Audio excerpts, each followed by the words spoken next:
Efanotsorako say rehetrarehetra mombanao, rovetsy ihany koa ny sary rehetra nisy anao. Fa tsy maty anaty volatsiaro, fa tsy nangy fa maro loatra ireo tantarany fangaro.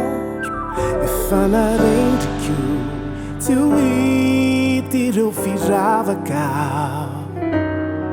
zay rehetra nomenao, efa ny anaty lavaka.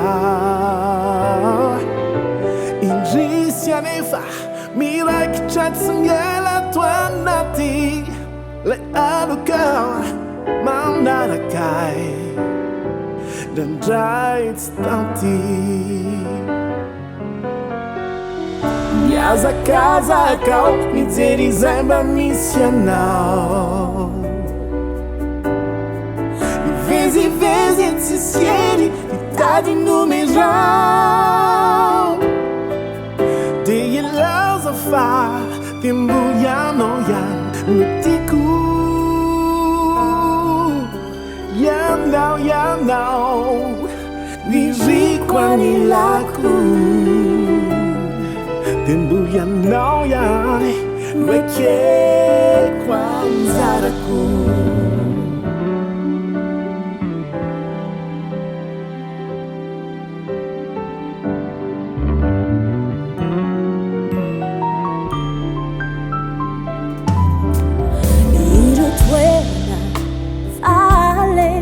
Nyaranani daf sinadalovako intsony fa niviliko lalakaf.